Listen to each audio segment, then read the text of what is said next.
Bonjour à tous et ravi de vous retrouver dans ce nouveau numéro de l'invité du jour. Et notre invité du jour est une romancière, novelliste, Mouette Destinée Boga, qui est une figure emblématique du paysage littéraire aujourd'hui gabonais, avec une plume qui peint la société qui l'entoure. Après le succès de son premier roman, paru en 2017, Une âme aux enchères. Elle compte aujourd'hui près d'une quinzaine de romans. Elle nous parlera de son parcours et de son actualité. Elle est avec nous sur ce plateau de Gabon 24. Bonjour Mouette Destinée Boga. Bonjour Sabrina. Bienvenue sur ce plateau de Gabon 24. Merci de me recevoir. Merci à Gabon 24 pour l'invitation. Très bien.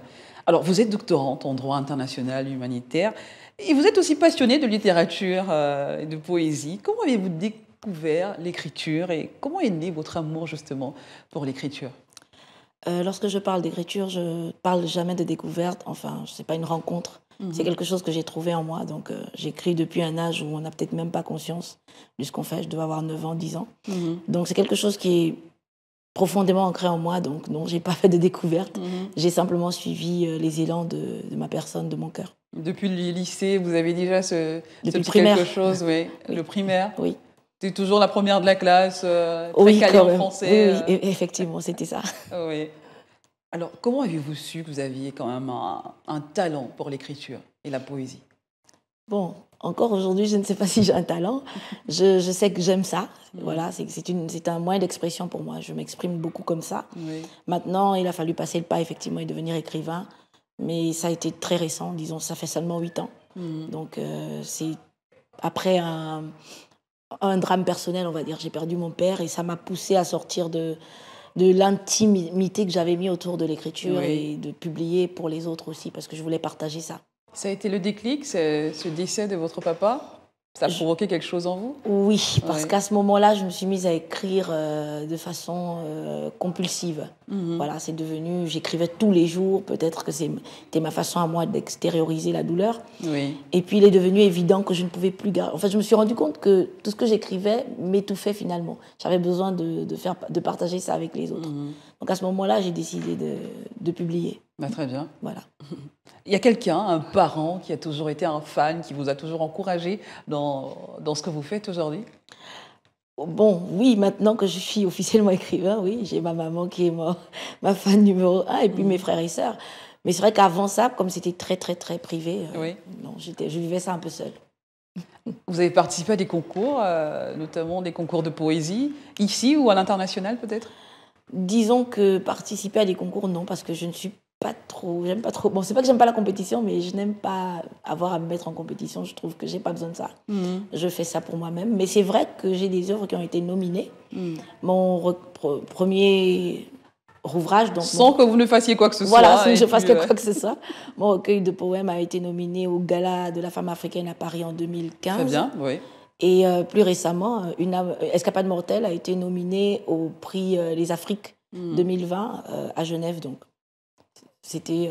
Et qu'est-ce que vous avez ressenti à ce moment où vous vous êtes dit, ah tiens, il y a des gens qui pensaient à moi, je suis quand même assez pas mal dans ce que je fais, je me débrouille bien. Oui, en 2015, je crois que c'était encore un peu flou dans ma tête, mais c'est vrai qu'en 2020, quand j'ai appris que mon roman était retenu pour les Afriques 2020, parce que c'est quand même un grand prix du milieu littéraire africain, j'ai quand même ressenti le fait d'une certaine reconnaissance. Je me suis dit, bon, ça veut dire que je peux quand même discuter avec les grands. Vous êtes quand même quelqu'un d'assez humble, ça se voit dans ce que vous dites et tout.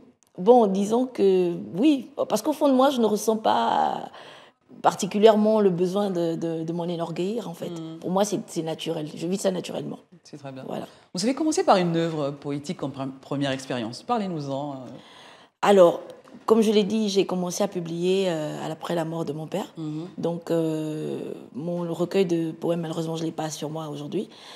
Paru en 2012, Moine Mourim, Le voyage du cœur, c'était ça. C'était vraiment retracer ou alors proposer un cheminement à tous ces jeunes-là qui se cherchent, comme je l'étais aussi, parce que j'avais perdu mes repères à la mort de mon papa.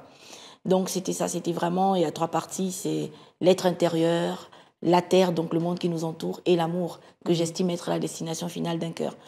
Ça m'a permis d'extérioriser toute cette douleur-là, et aujourd'hui encore, je suis contente quand je vois des amis qui me disent en lisant ça, ils ont perdu un père ou une mère, et que ça les réconforte beaucoup. Je me dis, bon, c'est déjà ça. Mouette Destinée Boga, comment doit-on définir votre style d'écriture, si on devait le définir en quelque sorte? Disons que je suis une amoureuse de la littérature, donc je m'amuse un peu avec tout Oui. ça. D'ailleurs, pour ne pas le dire, j'ai 2 identités littéraires. Donc, Mouette Destinée Boga, c'est vraiment le roman noir. C'est ce que disent ceux qui analysent mes textes. C'est le roman noir, c'est vraiment un peu cynique, un peu sombre. Et puis, j'ai une autre face qui est beaucoup plus fleur bleue, beaucoup plus amoureuse de l'amour, on va dire ça comme ça. Alors, quel message ou enseignement peut-on retenir de vos recueils ou romans? Un message d'amour, un message. Quel message doit-on retenir quand on lit un de vos romans? De prime abord, ce serait difficile de dire que c'est un message d'amour, mais Oui. plus globalement, c'est un message d'amour. En tout cas, je le dis, c'est un message d'amour, mais j'estime que l'amour est une destination et qu'il faut cheminer vers l'amour. Et donc, pour cheminer, en général, j'envoie d'abord des messages de prise de conscience. Donc voilà, pour qu'on arrive à l'amour, effectivement, il faut qu'on prenne conscience, qu'on en a besoin, qu'on prenne conscience que c'est important pour nous. Justement, vous parlez beaucoup d'amour, l'amour dans toutes ses formes, hein. C'est voulu, c'est quelque chose qui Exactement, revient à chaque c'est fois. voulu, c'est voulu, parce que j'estime qu'en réalité, comme je l'ai dit, hein, l'amour c'est la destination finale du cœur de tout être humain, mais il y a plusieurs formes d'amour et le cœur d'un être humain a besoin de toutes ces formes-là. L'amour filial, l'amour amical, l'amour passionnel, l'amour fraternel, on en a tous besoin à un moment ou à un autre de notre vie. Bon, à part l'amour, quels sont les thèmes qu'on retrouve le plus souvent dans vos romans? Vos thèmes de prédilection, quand même. Parce que je me veux aussi dénonciatrice des maux de la société, Oui. on va retrouver dans mes romans justement tous ces mots-là qui laminent. Donc des pratiques fétichistes, la corruption, la concussion, la compromission, un peu tout ça. Et surtout la recherche facile de la richesse chez les jeunes. Voilà, c'est beaucoup plus ce qui me fait parler, on va dire ça comme ça. Mais justement, qu'est-ce qui vous touche, qui vous émeut le plus dans la vie quotidienne? Moi, je suis beaucoup plus touchée par le sort des jeunes, en fait.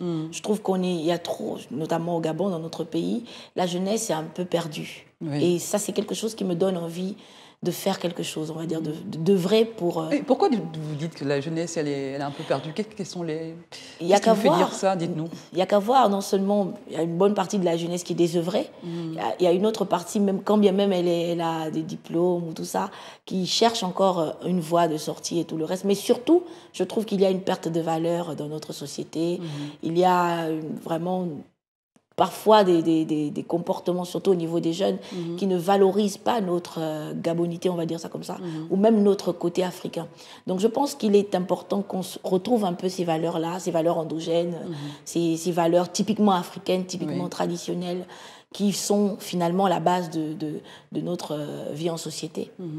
Alors, l'écrivain est le témoin de son temps, hein. Quels sont les principaux problèmes de la société gabonaise que vous dénoncez en tant qu'écrivain, Mouette Destinée Boga? Voilà, en tant qu'écrivain, on va dire déjà la corruption.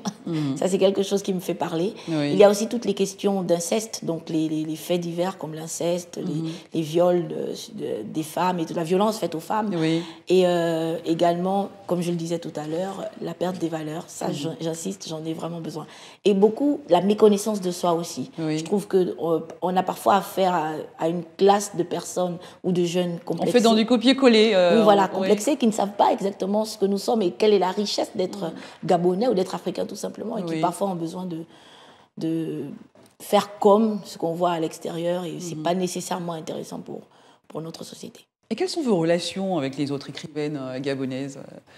Je ne dirais pas que je connais tout le monde, mais c'est vrai que je suis en relation avec quand même une bonne dizaine d'écrivaines avec qui on partage des expériences. Une bonne dizaine, c'est bien, c'est déjà beaucoup. Parce qu'il y en a beaucoup. Oui. Il y en a beaucoup maintenant, donc c'est vrai que pas tout le monde, c'est vrai. Bah, après, c'est une question d'opportunité. Il faut qu'on ait l'occasion de se rencontrer, de faire connaissance et tout. Donc voilà. Et quels sont vos rapports avec la tradition? Vous écrivez beaucoup sur la tradition. Le Gabon est un pays qui a ses rites et ses traditions, les traditions fortement ancrées quand même, et qui continuent d'influencer les comportements des gens. On a l'impression que vous dénoncez celles qui portent un peu atteinte aux hommes dans certains de vos romans. Oui, effectivement. Moi, je me définis comme très attachée à la culture et à la tradition, mais je veux la bonne tradition, celle-là qui valorise l'humain, Tout à fait. celle-là qui met en avant l'être humain ces valeurs endogènes et tout ça, mais pas des traditions qui portent atteinte à l'intégrité, aussi bien physique, morale que sociale de la personne. À ce moment-là, il faut dénoncer. On doit prendre de la tradition ce qui nous porte vers le haut et ce qui nous aide à nous construire. On a l'impression que vos romans, vos romans sont des sortes de journal intime. Vous les appropriez, vous appropriez les histoires à chaque fois. C'est voulu? Bon, disons que c'est ma façon de faire. Ce n'est pas nécessairement... Je pense que de tout ce que j'ai écrit, il doit y avoir une seule histoire qui soit autobiographique. Donc, dans mon recueil de nouvelles, Demain je m'en vais, je meurs, où je relate un peu la mort de mon papa, bon, disons ce que j'ai ressenti à ce moment-là. Oui. Après, pour le reste, c'est vraiment ce qui me touche autour de moi. Mais dans mon processus d'écriture, il m'est difficile d'écrire, donc de relater ce qui se passe, ou alors ce que j'ai envie de dire, sans m'approprier l'histoire, sans me mettre à la place des personnages. Donc effectivement, on a toujours tendance on a l'impression effectivement que c'est un peu intimiste, mais non. je dénonce tout en me mettant à la place et essayant de réfléchir comme la personne aurait. Très bien. Y a-t-il des auteurs, Mouette Destinée, qui ont influencé votre travail d'écriture, votre manière de voir le livre aujourd'hui? Oui. Notamment gabonais peut-être, Voilà, j'ai toujours de toute façon été plus sensible aux auteurs africains, parce que je me retrouve souvent dans les sur écrits. la littérature africaine. Oui, voilà. Et gabonaise, je veux dire Maurice Okumba-Kogué. Je crois que c'est la référence de beaucoup de jeunes littéraires. Mais il y a aussi un plus jeune, c'est Alban Désiré Afen, qui n'est pas très connu, effectivement, mais c'est quand j'ai lu son roman, son premier roman, Essola, qu'il y a eu ce déclic-là. J'ai eu le courage d'écrire parce que je me suis dit... j'ai lu quelque chose que j'aurais pu écrire moi-même, voilà. Et qu'est-ce qui vous plaît chez ces auteurs gabonais? Chez Maurice Okumba-Kogué, c'est déjà effectivement tout ce rapport à la tradition, parce que lorsqu'on lit La Mouche et la Glu, Siana ou encore Olendé, on a vraiment l'impression d'apprendre de la culture gabonaise que nous ne connaissons pas. Moi, à cette époque-là, en seconde première, ça m'a beaucoup intéressée. Et puis, chez Alban Désiré Afen, effectivement, son premier roman traite du conflit identitaire chez le jeune Gabonais, on va dire ça comme ça, perdu entre tradition et modernité. On ne sait pas trop s'il faut prendre le parti pour l'un des deux. Je pense qu'il faut trouver un juste milieu. Très bien. Voilà. Alors, votre actualité, la sortie d'un nouveau, ou qui est déjà sorti, oui, sans doute? Oui, j'ai un recueil de nouvelles, on va dire ça. Un recueil de nouvelles qui est sorti le 15 octobre. Donc, Féminicide, Féminitude. C'est beaucoup plus ça mon actualité. Très bien. Un mot sur Octobre, ce mois de sensibilisation au cancer féminin, notamment celui du sein et du col de l'utérus. Je ne peux qu'inciter les femmes à se faire dépister, parce qu'en matière de cancer, plus tôt on est pris en charge, plus on a de chances de combattre la maladie. Et les femmes sont le socle de la société, on ne va pas en perdre des milliers à cause des cancers. Donc il est important que nous y allions toutes. Très bien. Merci, Mouette Destinée Boga, d'avoir été notre invitée sur ce plateau de Gabon 24. C'est moi qui vous remercie. Merci à Gabon 24. D'accord. À bientôt. Certainement avec d'autres actualités, ce nouveau roman. Pourquoi pas? Merci beaucoup. Merci à vous d'avoir été des nôtres également. Voilà, c'est la fin de l'invité du jour. Nous recevions à l'instant Mouette Destinée Boga, qui est une romancière, novelliste et poète également. Elle est venue nous parler justement de la littérature et tout ce qu'elle a déjà eu à entreprendre de ce côté et tous ces livres qui sont là avec nous sur ce plateau. À très bientôt. L'aventure se poursuit avec un nouvel invité sur Gabon 24.